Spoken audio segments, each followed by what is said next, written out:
एक बात बुझिए, ये तो अभी बाबा साहब के बारे में हल्का फुल्का बोले हैं तो इतना विरोध है। जिस दिन संविधान बदलने की बात करेंगे उनका घर सलामत नहीं रहेगा। इतना बहुजन का लोग उतर के रोड पर। अभी इंदिरा गांधी से ज्यादा नहीं तपा है बीजेपी का और अमित शाह को। उनको भी कहाँ गए देखना पड़ेगा। इनको भी आज है कल जाना पड़ेगा। यही जनता है बैठाती है, यही जनता है, जनता पीटती है, पीटेगी। मैं मुकदमा झेलने के लिए तैयार हूं। मैं हाईकोर्ट के सामने बोलता हूं और इस धरती पर हाईकोर्ट के खिलाफ भी बोला हूं कोरोना के काल में। इसलिए हमारे ऊपर ईडी लगाना है, सीबीआई लगाना है या जो लगाना है। ये 1949 में बाबा साहब का पुतला जलाए थे लोग और उनका अर्थ ही निकाले थे आरएसएस वाले, आरएसएस का लोग। अच्छा, ये हिंदू कोड बिल पर, ये शायद भाई आप लोगों को मैं बता देता हूं कि आरएसएस और भाजपा ये दलित विरोधी डीएनए के लोग हैं और हमारे लोग आज उन्हीं दलित विरोधी डीएनए के साथ जुड़कर उनका साथ दे रहे हैं। आज तक के इतिहास में नरेंद्र मोदी से भ्रष्ट जो है प्राइम मिनिस्टर न कभी बना था न कभी बनेगा। और ये भी आपको बता दिया जाए, जिस अमित शाह की बात हो रही है, अमित शाह ये सरकार बनने के पहले भ्रष्ट था, आतंकवादी था। और दुर्भाग्य इस देश के लिए है आज वही अमित शाह जो है इस संविधान बनाने की बात करता है। आज वही अमित शाह है जो अम्बेडकर पे टीका टिप्पणी करता है।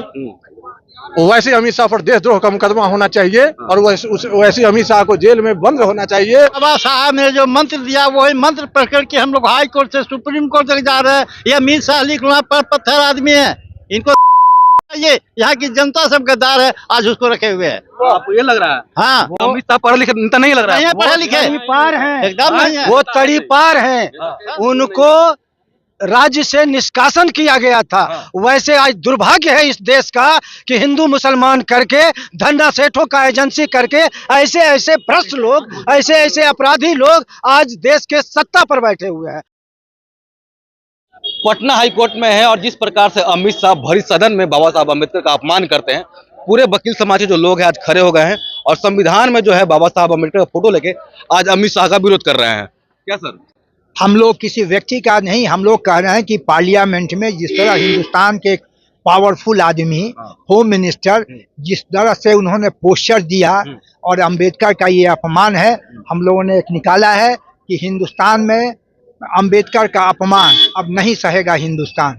एक तो ये यही नारा के साथ और लाख कुछ लोग कहे कल उनका जो एक तरह से कहा जाए जो ध्वनि शास्त्र कहा जाए पोस्टर का जो संबंधित है, जिस ढंग से उन्होंने ऐसे घूम के कहा कि यह फैशन हो गया है आजकल अंबेडकर के बारे में बोलना। अंबेडकर 6 बार अंबेडकर का नाम लेते हैं। 6 बार उन्होंने अंबेडकर के बारे में कहा, नाम लेकर अंबेडकर। इट वाज ऑल एक तरह से लगता है घृणा से, एक जो लहजा उनका था कुछ गाली देने वाला। और बाद में कहा उन्होंने कि अगर यही जरूरत थी तो आप राम भगवान का नाम लेते तो 7 आपको स्वर्ग मिलता है। तो अगर अंबेडकर का जगह भगवान का नाम लेते तो कहने का स्वर्ग आपको मिल जाता, नाम लेते तो आपको स्वर्ग मिलता है। तो इस तरह की बात कहना कि यह फैशन हो गया है। सबसे सीरियस बात है उनका जो ध्वनि था, जो उनका पोस्टर था, इससे बढ़ के हिंदुस्तान में आज तक अंबेडकर साहब का अपमान किसी ने नहीं किया है।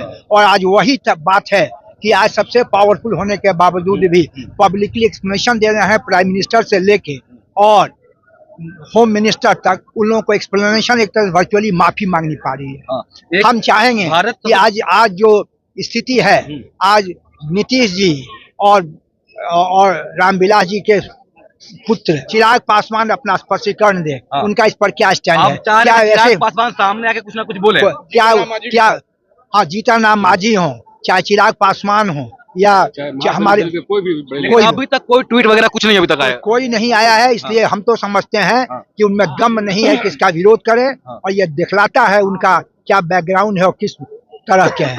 एनीवे, अभी जो मूल इशू है, कल पार्लियामेंट में जो एक ऑगस्ट बॉडी है, जिस तरह होम मिनिस्टर ने अंबेडकर साहब का अपमान किया, यह अपने आप में एक तरह से कहा जाए इससे बढ़ के आज तक हिंदुस्तान भारत के होम मिनिस्टर यानी कि गृह मंत्री अगर ऐसा बोले तो आप सोच सकते हैं कि क्या कुछ भारत में चल रहा है अभी है। सबसे बड़ा बात यह है, दिखलाता है।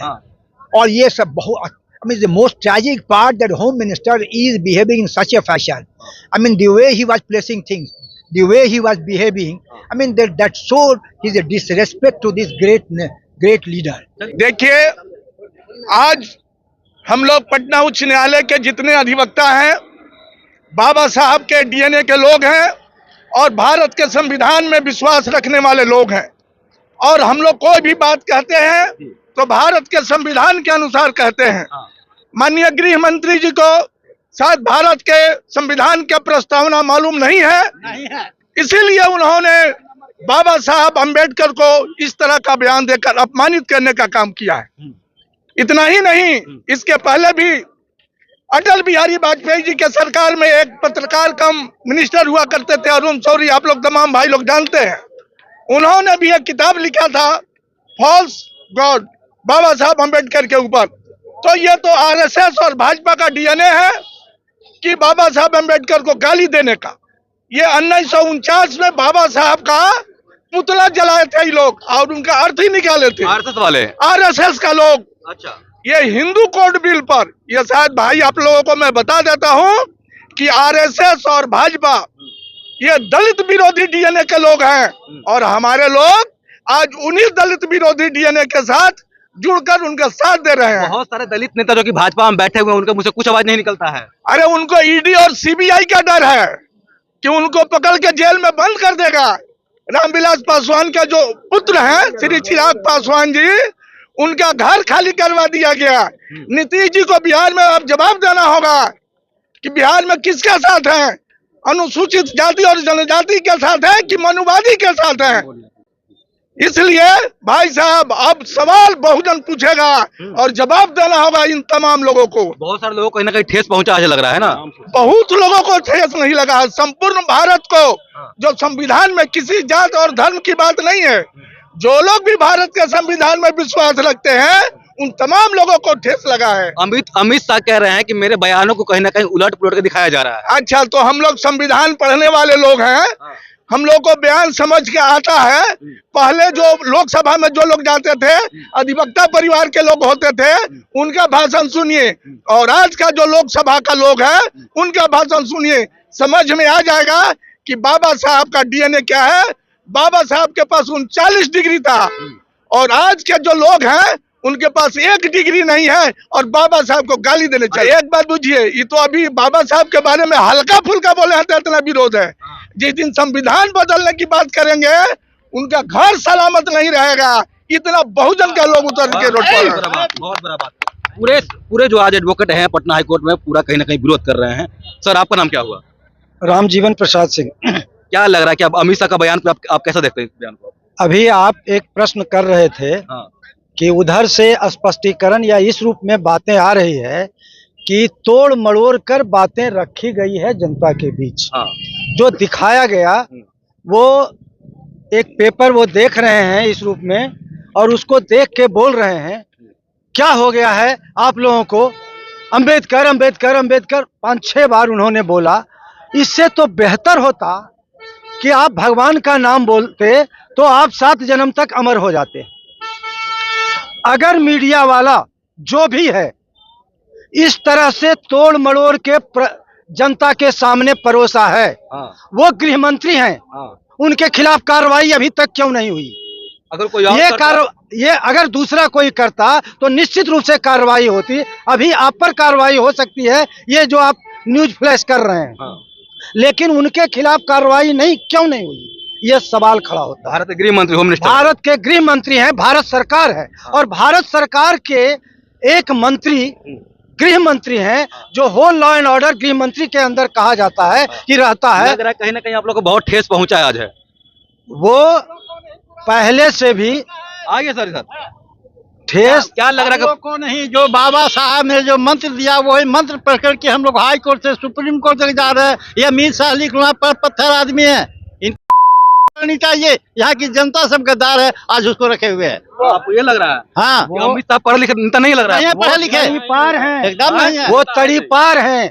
उनको राज्य से निष्कासन किया गया था, वैसे आज दुर्भाग्य है इस देश का कि हिंदू मुसलमान करके, धंधा सेठों का एजेंसी करके ऐसे ऐसे भ्रष्ट लोग, ऐसे ऐसे अपराधी लोग आज देश के सत्ता पर बैठे हुए हैं। और इसको देखने से बोल रहे हैं आप लोगों को मुकदमा हो सकता है, लग रहा है। हो सकता है, मैं तैयार हूँ, मैं मुकदमा झेलने के लिए तैयार हूँ। मैं हाईकोर्ट के सामने बोलता हूँ और इस धरती पर हाईकोर्ट के खिलाफ भी बोला हूँ कोरोना के काल में। इसलिए हमारे ऊपर ईडी लगाना है, सीबीआई लगाना है या जो लगाना है, लगाने के लिए तैयार रहते हैं। उसके लिए मेरा नाम डॉक्टर नलिन कुमार यादव हुआ।